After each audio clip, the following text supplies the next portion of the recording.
Good morning to my viewers. आप सबों को मेरा जन्मदिन की खुशामदीद। अभी सुबह का समय है। बड़ा अच्छा लग रहा है कि मैं हमेशा का धन्यवाद करके आप लोगों के सामने उपस्थित हो सकती हूँ।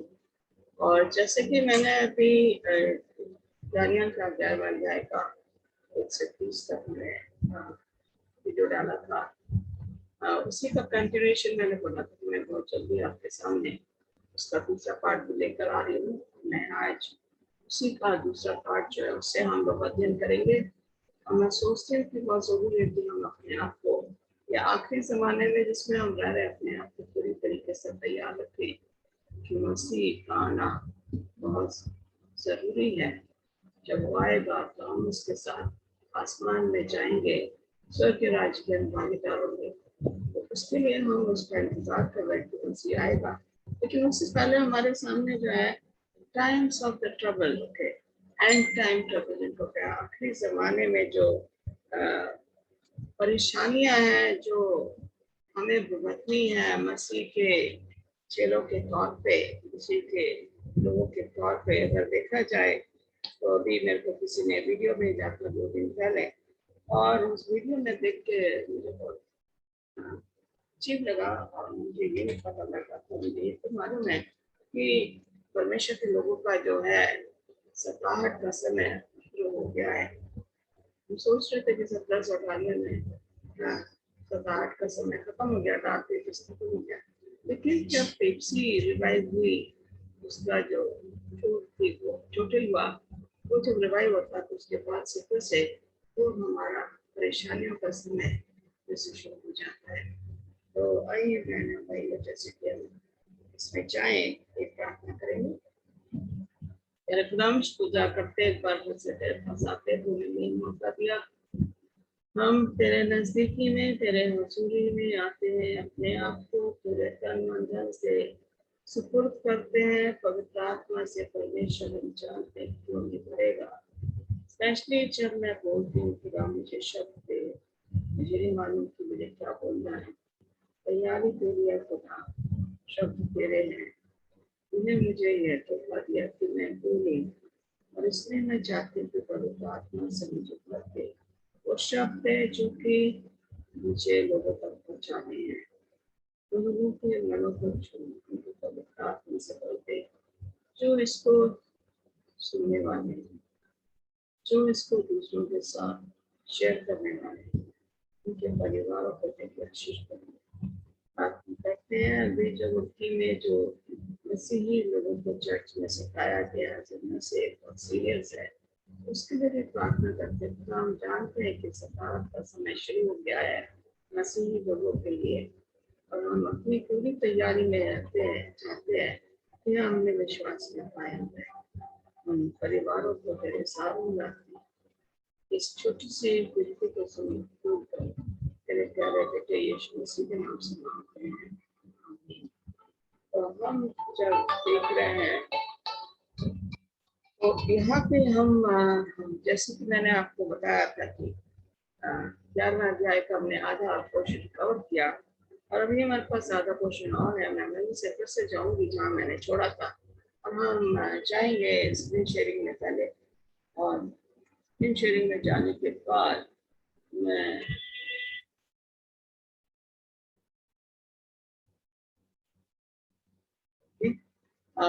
ये जो दूसरा पार्ट जो है इसका दानियल का, दानियल 11 उसके 30 से लेके और 12वीं अध्याय दानियल के 1 और 2 आयत तक हम इसको आज अध्ययन करेंगे। क्योंकि अगर हम 11वें अध्याय पे इसको खत्म करते हैं तो ये जो है हमारा जो अध्ययन है वो इनकम्प्लीट रहेगा। इसलिए मैंने दानियल उसके 12वें अध्याय के पहली और दूसरी आयत भी ले ली है।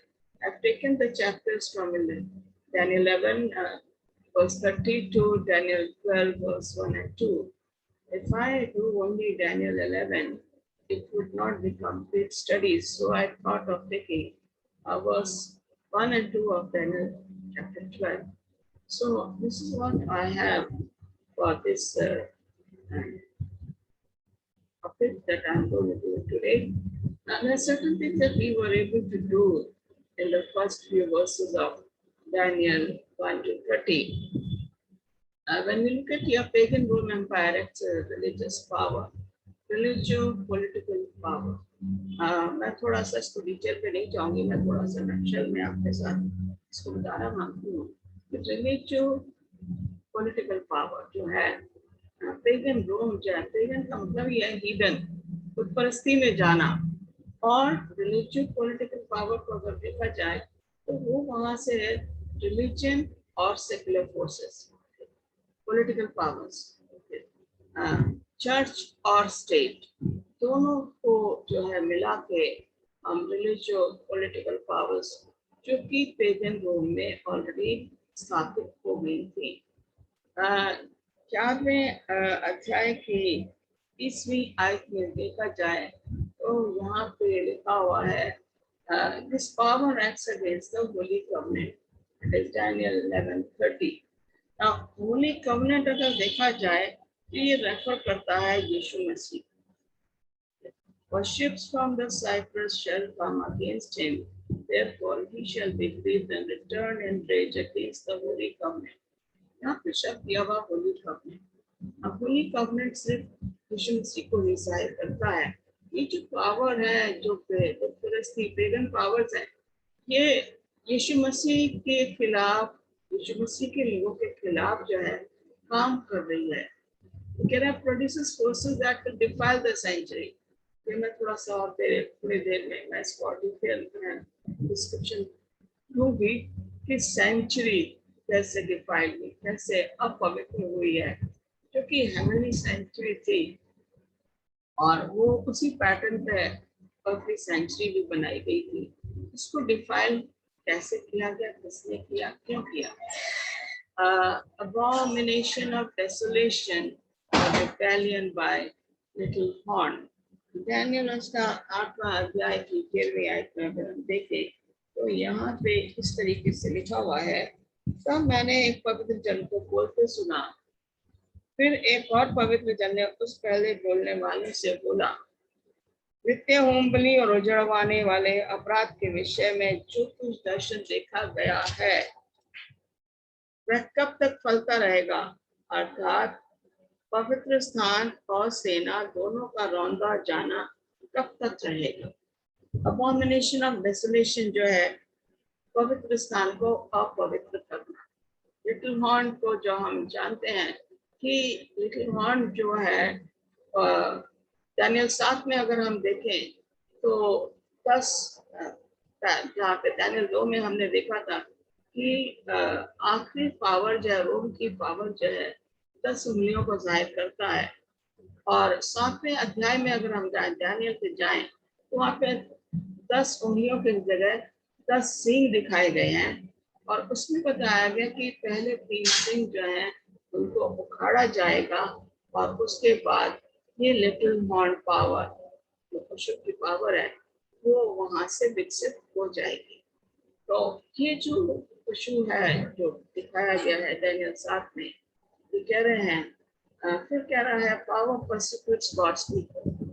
तो पावर है 35 आयत में देखा जाए, डैनियल 8, 10 और 7, 25 में अगर देखा जाए तो कैसे वो डार्क एजेस का पीरियड है, 538 से 1798 तक का पीरियड है, जो कि मसीही लोगों को सताया जाना, और जो वफादार थे वो उनको सताया गया, उनको मारा गया, मगर उन्होंने अपने विश्वास से पलटे नहीं। फिर कह रहा है 36 आयत में, एक्सॉल्ट एंड मैग्नीफाई हिमसेल्फ, अपने आप को वो ऊंचा उठाएगा। परमेश्वर के पवित्र स्थान से परमेश्वर की जगह वो अपने आप को रखना मांग रहा है। कौन? ये पशु। यहाँ पे देखें डैनियल 11:1 से 35 में अगर देखा जाए, ये जो डैनियल ने जो रोया देखी या दर्शन देखा, उसने जो भविष्य में होने वाला है उसके बारे में देखा। हम जो आज इनको बारे में अध्ययन कर रहे हैं, ये हम देख रहे हैं कि ये पास्ट में क्या हो गया। डैनियल के लिए ये फ्यूचर था, और हमारे लिए ये भविष्य, पास्ट हो गया, भूतपूर्व हो गया और भूतकाल हो गया। तो यहाँ पे हम देख रहे हैं कि डैनियल को बताया गया कि आगे होने वाला है, हमें बताया जा रहा कि ऑलरेडी हो चुका है। ना हम देखें कास्टिंग आउट ट्रुथ, ओके, सच्चाई को तोड़ मोड़ देना, ओके। अगर देखा जाए पेप्सी जो है वो ट्रेडिशनल रिचुअल्स देखा जाए, आप सब जानते हैं कि फॉरगिवनेस या पाप को क्षमा करने की करने का अधिकार केवल खुदा को है। लेकिन पेप्सी ने उसको चेंज किया और उसने कहा नहीं, हमारे पास है इसका अधिकार और हम इसको किसी भी आदमी को हमारा हक है कि हम उसको क्षमा कर सकें। तो जो जो परमेश्वर का काम था वो पेप्सी अपने अंडर में ले रही है। उन्होंने जो है जो मॉर्निंग में सेक्रीफाइसेस वगैरह होती थी, इन्होंने उसको मास, मॉर्निंग मास कहा जाता है, इवनिंग मास, मॉर्निंग मास। आप जानते हो कि रोमन कैथोलिक चर्च में ये बताया जाता है कि मॉर्निंग मास एंड इवनिंग मास। अगर आप इनकी प्रार्थना सुनेंगे तो ये दे एड्रेस मदर मेरी, और उसके थ्रू मदर मेरी is the medium for them to reach out to God.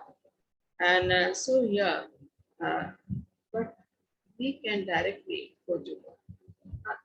These are some of the rituals and traditions which the papacy has brought in, and then these people are following. ये जो Pepsi है, इसने जो traditional जो अपने rituals लाए church में, जो कि मेन चर्च के जो रिचुअल्स थे, स्पिरिचुअलिटी थी, वो जो है उससे हट गए और अपने रिचुअल्स लाके जो है इन्होंने उसको लोगों के ऊपर कंपल्सरी उनको जो है बताया कि तुम्हें यही फॉलो करना है।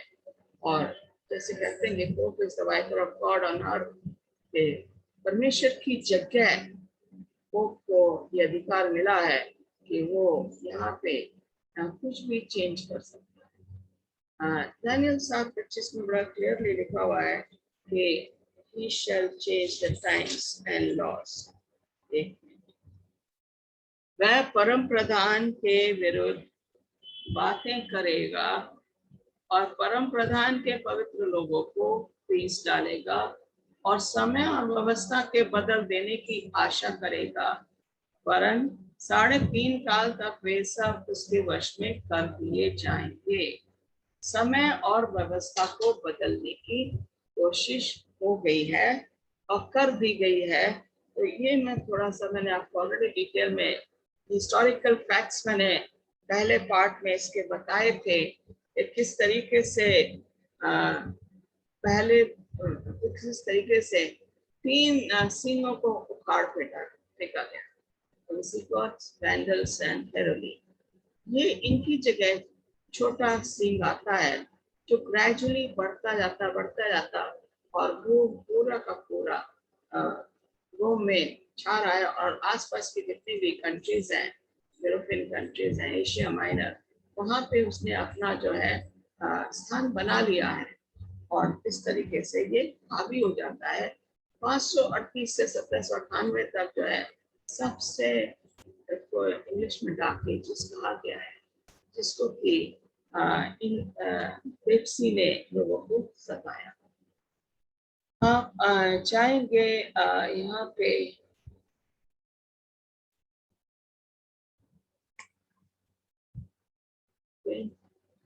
तब उसके सहायक खड़े होके दृढ़ पवित्र स्थान को पवित्र करेंगे और नित्य होम बलि को बंद करेंगे और वे उस घृणित वस्तु को खड़ा करेंगे जो जाड़ करा देती है, और जो दुष्ट उस वाचा को तोड़ेंगे उनको वो चिकनी चुपड़ी बातें कह के भक्तिहीन कर देगा।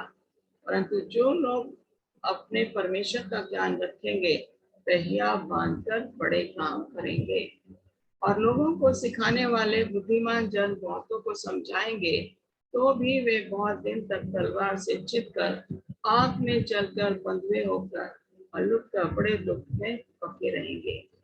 जब वे दुख में पकेंगे तब योना तो थोड़ा बहुत संभलेंगे, परंतु बहुत से लोग चिकनी चुपड़ी बातें कह के उनसे मिल जाएंगे। सिखाने वालों में से कितने गिरेंगे, इसलिए गिरने के पाएंगे कि जांचे जाए और निर्मल और उजले किए जाएं। यह दशा अंत के समय तक बनी रहेगी, क्योंकि इन सब बातों का अंत नियत समय में होने वाला है।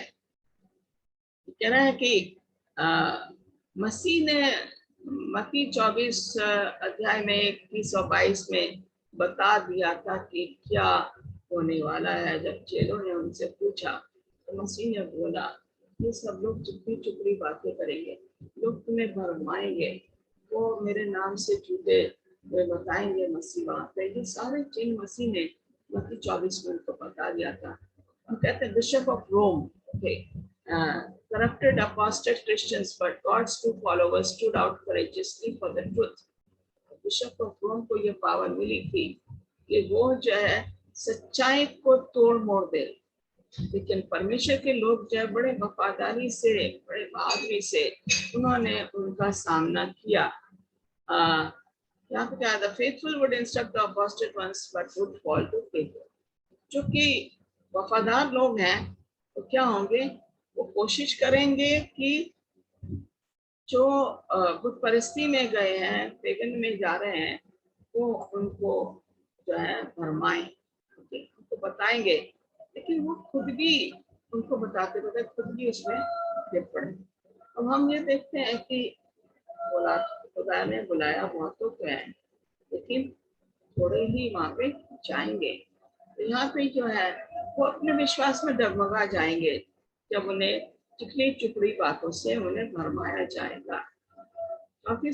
Some will join or left the Protestants for false motive। कुछ ने जो अपने फायदे के लिए प्रोटेस्टेंट छोड़ दिया, कुछ ने जो वफादारी से उसी में बने रहे, उन्होंने कहा हम नहीं जाएंगे, और वो चिकनी चुपड़ी बातों में नहीं आए। जिस तरीके से पेप्सी ने उन्हें ट्राई किया तो उन्हें सताया गया। यहाँ पे कह रहा 35वें आयत में, some of these understanding will fall to refine them, purify। और जो लोग हैं जो सिखा रहे हैं, जो समझ रहे हैं वचन को, वो जो है क्या कर रहे हैं, उनको वो गिर जाएंगे मतलब पाप में पड़ जाएंगे, और उनको इसलिए किया जाएगा ताकि वो जांचे जाएं और उनको उजला, निर्मल और उजला किया जाए।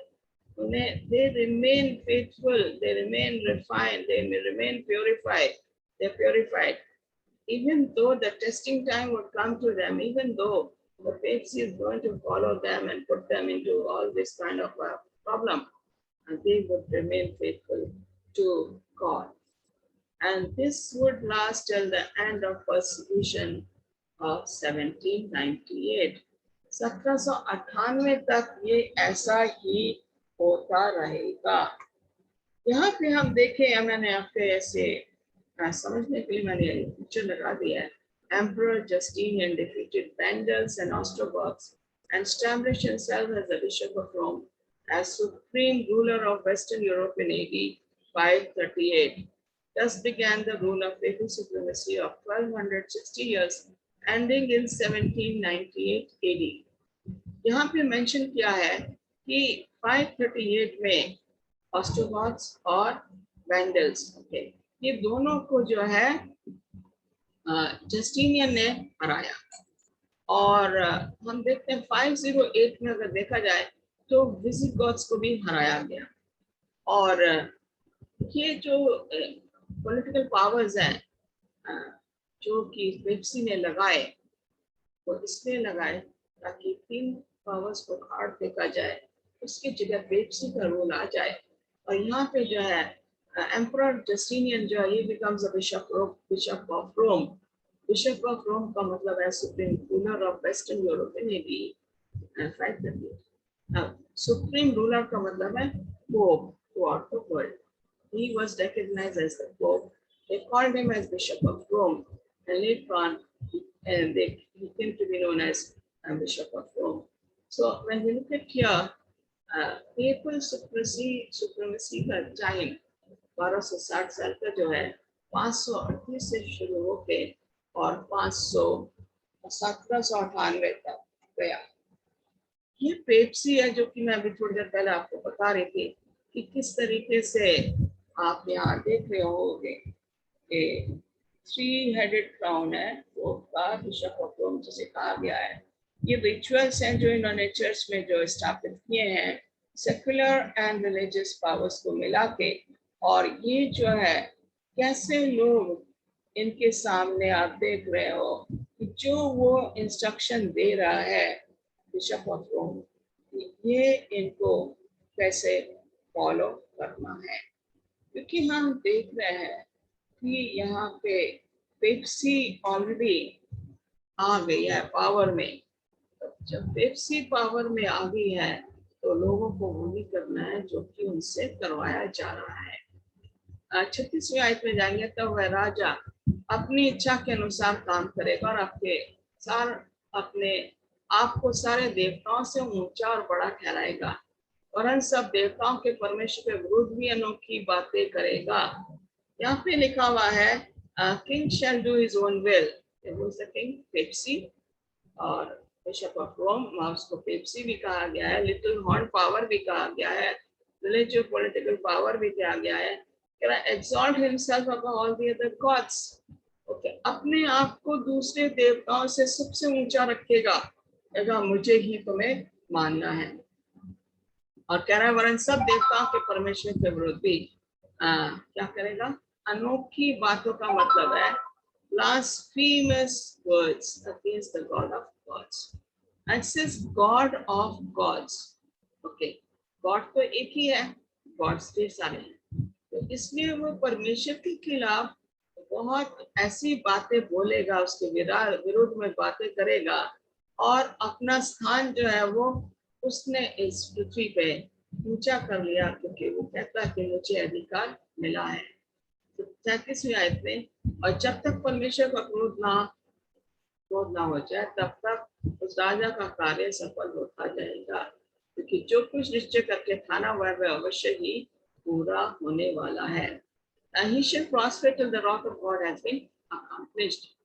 ये हम 2 Thessalonians उसके चैप्टर 2 में आप पढ़ सकते हैं, और पहले और दूसरे चैप्टर में 9 और 10 आयत में। For what has been determined shall be done. जिसके बारे में ठान लिया गया वैसा ही होना है, और ये जो है अपनी मन मर्जी करता रहेगा। कह रहा है और वह अपने राजपद पर स्थिर रहकर गुणोही के देवता का सम्मान करेगा। एक ऐसा देवता का जिसके पुरखा भी नहीं जानते थे, वह सोना चांदी मणि और बनमावनी वस्तुएं चढ़ा के उसका सम्मान करेगा। He shall regard neither God and exalt himself above God. He will dilute the marriage, okay, forbidden marriages, and the Roman Catholic Church, my fathers were not allowed to marry, and so here vision forbidding marriage. He shall honor gold and silver, and when we look at giving more importance to आप अगर देखें तो सबसे decorative church जो है वो Roman Catholic church की, और उनका पहनावा देखें तो बहुत ही शो ऑफ टाइप का है। He shall honor gold and silver, atheism, okay, परमेश्वर से कोई लेना देना नहीं है, क्योंकि उसने अपने रिचुअल्स डाल दिए हैं। And he will introduce false system of worship, selling and buying of land for gain purpose. Okay, लोगों को भरवाने के लिए उसने जो है buying and selling जो है करेगा, ट्रेड करेगा उससे, ताकि एक से उसने लैंड खरीदा, दूसरे को फायदा पहुंचाने के लिए उसको उसने बेच दिया। Millions are engaged in false rituals of church. Mass Virgin Mary images and idol worship. Vicars of Christ. Pope is the vicar of Christ. He has the right to forgive. So हमने ये थोड़ा सा मैंने लिया है, और ये देखते हैं कि आप अगर जाएंगे तो आपको ये सब चीजें वहाँ मिलेगी। Morning mass they pray through Mary. They have the candle and they go over the image of Mary, the statue of Mary, and this is what I look at. not following the Ten Commandments, especially when it comes to thou shalt not make any graven image, तू कोई मूर्ति नहीं बनाना जो कि उन्होंने वहाँ पे बनाई है मदर मेरी की, और भी दूसरी स्टैच्यूज हैं, और इस तरीके से they worship, they more importance to saints, संतों को जो कि फादर्स हैं, जो कि डेथ हुई है, उनको वो सेंट का औहदा दे दें. Take for example Mother Teresa. We all know her very well, and she's been given the status of sainthood. So when we look at here, they believe more on sainthood. They believe more on the Father. They have the triple crown there, and that the number of the beast is 666, which is mentioned in Revelation, book of Revelation. So when we come to book of Revelation, we will know more about it. जब हम प्रकाशित वाक्य की पुस्तक में मैं इस पे और ज्यादा गौर फरमाऊंगी, बहुत ज्यादा ध्यान दूंगी, अध्ययन कराऊंगी. अभी मैं थोड़ा सा इसको डिटेल में नहीं जा रही हूँ, ये सिर्फ थोड़ा सा आपको ये पता रहे कि पेप्सी क्या है, पेप्सी ने क्या किया है. अब हम यहाँ पे आएंगे. अंत के समय दक्षिण देश का राजा उसको सींग मारने लगेगा. अंत का समय, time of the trouble, and will attack the king of the north. Okay, king of the north कौन है? पेप्सी. जैसे मैंने आपको पिछले उसमें चार्ट दिए थे, fight wars going between king of north and king of south, Syria and Egypt. Okay, Ptolemy, Seleucus, Antiochus, all these people, they were fighting against each other. King of north fighting against north, king of south. And here, Papacy will be wounded for a time and will come to power again upon healing the wound. Okay, क्या अंत के समय दक्षिण देश का राजा उसको सींग मारने लगेगा, परंतु उत्तर देश का राजा उस पर बवंडर की नाई बहुत से रथ सवार और जहाज लेके चढ़ाई करेगा. इस रीति से वह बहुत से देशों में फैल जाएगा और उनमें से निकल जाएगा. ओके, वो फिर शिरोमणि देश में भी आएगा और बहुत से देश उजड़ जाएंगे, परंतु एदोमी, मोआबी और मुख्य में अम्मोनी आदि जातियों के देश उसके हाथ से निकल जाएंगे. We see king of the south is French Revolution, and we all know the papacy was wounded in 1798. The French general Berthier, he comes to Rome and he takes over Pope and takes him to France, where he passed away. For a time being, the papacy was wounded. और थोड़े समय के लिए उसका गिरावट आई, पतन हुआ Pepsi का, लेकिन फिर वो दोबारा जो है उठ खड़ी. वो जो उसको चोट लगी था, घाव लगा था, वो ठीक होने पे फिर से पेप्सी जो है एक्शन में आ जाती है. Then he will go into glorious lands. Israel, many countries will be destroyed, but Edom, that is not in the picture, है ही नहीं मैप में. Moab and Ammon refers to the Gentiles who do not submit to papacy. वो लोग हैं Gentiles लोग जो कि Pepsi को नहीं मानते हैं. वो जो है इतना शिरोमणि देश, शिरोमणि देश जाहिर करता है खुदा के church. Bible lands, glorious land, Israel, हम उसको सिंपल लैंग्वेज में कहेंगे तो इजराइल कहा जाएगा. Glorious land also refers to the church of God. People who worship God in these churches also refers to the glorious land. And this power, once again, when it is getting its power again after it was wounded in 1798, it's coming with a great force. Now, when we look at here, many countries will be destroyed. Okay, and he will try and attack. Moab is not there. Edom is not there, and Moab and Ammon are refers to the Gentiles. So we all know the message of God is not only for the Israel, for the people of God, it is also for the Gentiles. We also know the message of God was preached more prominently after stoning of Stephen in 34 AD. So we know very well that what is happening. So when we look at here,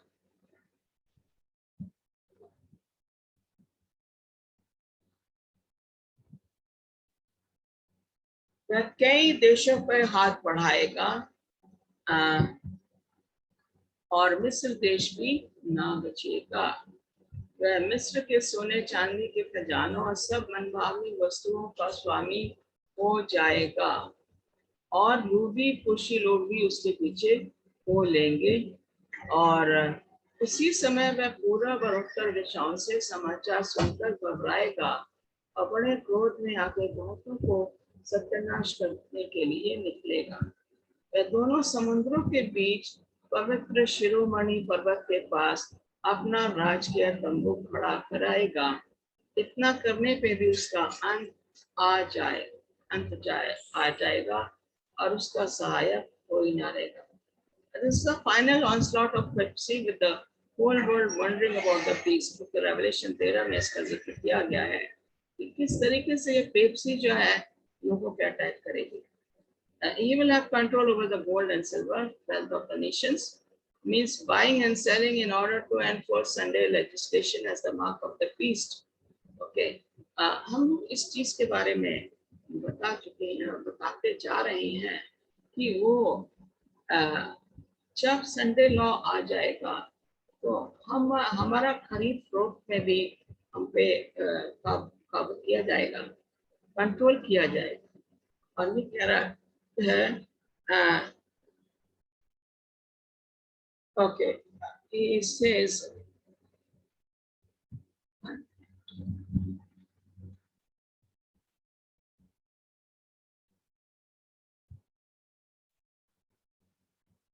okay, तो शहरों का जिक्र है, but the news from the east and north shall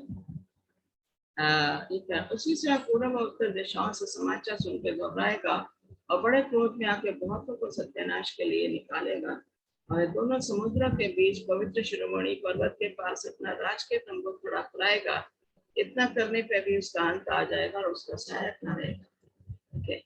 But the news from the east and north is going to trouble him, and in his fury he will go out to destroy the people of God. And the two seas are Mediterranean and glorious holy mountain, and is the post Calvary dwelling place of God. And glorious holy mountain refers to God's holy mountain, Zion we call it. God will destroy the papacy and no one will come to his aid. कह रहा है कि Pepsi का अंत आएगा, इस समय कोई भी उसकी सहायता के लिए नहीं आएगा। अगर देखा जाए Daniel 12:1 में, at that time Michael shall stand up and the great prince who stands watch over his sons of your people. Okay, Daniel के 12:1 में मैंने कहा था कि मैं जाऊंगी, यहाँ पे बताया गया कि यहाँ पे माइकल खड़ा होगा। कब? At that time का मतलब है time of the trouble. Okay, this is after 1798. Okay, when the papacy's wound is healed. जब पेप्सी का वो घाव भर जाता है, उसके बाद जो है टाइम ऑफ द ट्रबल आएगा। और यहाँ पे बताया गया है कि 1798 के बाद Pepsi remains as the king of the north. Okay, we see it in verse 40 to 45. It remains as this thing, and it also functions as a religious political power. Now, when we look at here, we see here who is Michael. Michael जो है refer करता है Jesus Christ shall stand up. Now, when is Jesus Christ going to stand up? अगर हम देखें तो यीशु मसीह कब खड़ा हो रहा है?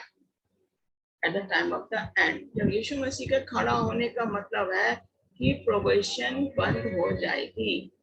जो हमें समय मिला है उस समय हमारा बंद हो जाएगा, प्रोबेशन क्लोजेस। और जो बुरा कर रहा है वो बुरा करता रहेगा, जो अच्छा है वो अच्छा ही बना रहेगा। और ये कह रहा है दर्शन हे दानियल, उस समय मीकाएल नाम का वह प्रधान स्वर्गदूत उठ खड़ा होगा। ओके, मीकाएल तुम्हारे यहूदियों का संरक्षक है। फिर एक विपत्ति पूर्ण समय आएगा ना। विपत्ति पूर्ण समय का मतलब है 7 लास्ट प्लेग्स। जब यीशु मसीह जो मीकाएल खड़ा होगा तो प्रमोशन क्लोज हो जाएगी और फिर विपत्ति पूर्ण 7 लास्ट प्लेग्स जो आएंगे, जो कि हम रेवलेशन 15 और 16 अध्याय में इसका हम अध्ययन करेंगे जब वहां जाएंगे। वह समय इतना भयानक होगा कि जितना भयानक इस धरती पर जब से कोई जाति अस्तित्व में आई है कभी नहीं आया होगा। इतना भयानक समय होगा जो कि हमने डार्क एजेस जो देखा था उससे भी ज्यादा भयानक होगा। 538 से लेकर 1798 का जो समय था उससे भी भयानक समय होगा, विपत्ति पूर्ण समय होगा जो लोगों पे आएगा। किंतु हे दानियल, उस समय तेरे लोगों में से हर एक व्यक्ति जिसका नाम जीवन की पुस्तक में लिखा मिलेगा बच जाएगा। During the time of trouble, only the ones whose names are mentioned in the book of life, जिनके नाम पुस्तक में लिखे हैं वो ही जो है उनको बचाया जाएगा। हम देख रहे हैं कि धरती के वे असंख्य लोग जो मर चुके हैं और जिन्हें दफनाया जा चुका है खड़े होंगे। उनमें से कुछ अनंत जीवन जीने के लिए उठकर जाएंगे, किंतु कुछ इसलिए जागेंगे कि उन्हें कभी नहीं समाप्त होने वाली लज्जा और घृणा प्राप्त होगी। Many of those who sleep in the dust ground will awake to eternal life, everlasting life. जो मसीह में मरे हैं वो जिंदा किए जाएंगे ये 1000 वर्षों से पहले, और जो बाद में जिंदा होंगे but the others to disgrace and everlasting contempt, okay, जो बाद में जिंदा होंगे किंतु कुछ इसलिए जागेंगे कि उन्हें कभी नहीं समाप्त होने वाली लज्जा और घृणा प्राप्त होगी। ये 1000 साल के बाद इनको जिंदा किया जाएगा और परमेश्वर का राज्य जो है और स्वर्गीय राज्य जो है वो एवरलास्टिंग राज्य होगा, कभी ना खत्म होने वाला राज्य होगा। हम लोग मसीही लोग जो हैं हम उसी राज्य की तैयारी कर रहे हैं कि हमें इटर्नल लाइफ एवरलास्टिंग किंगडम के हम भागीदार हों। अगला जो फाइनल चैप्टर होगा हमारा वो होगा दानियल उसका 12वां अध्याय, और फिर उसके बाद हम प्रकाशित वाक्य की पुस्तक की ओर बढ़ेंगे। ईश्वर आपको बरकत दे और मैं चाहती हूँ कि आप लोग जो है इसको ज्यादा से ज्यादा लोगों में शेयर कीजिए ताकि ज्यादा से ज्यादा लोग इससे आशीषित हो सके। परमेश्वर आपको आशीष दे। आइए प्रार्थना करेंगे। प्यारे खुदा हम शुक्रगुजार करते हैं एक बार फिर से तेरे पास आते तो हमें ये मौका दिया कि हमने ये पैगाम लोगों तक पहुंचाया, होने दे कि हम इसको सही ढंग से प्रचार कर सकें, बहुत से लोग आशीषित हों। यही हमारी प्रार्थना है। इसको सुन और ग्रहण कर तेरे प्यारे बेटे यीशु मसीह के नाम से मांगते हैं और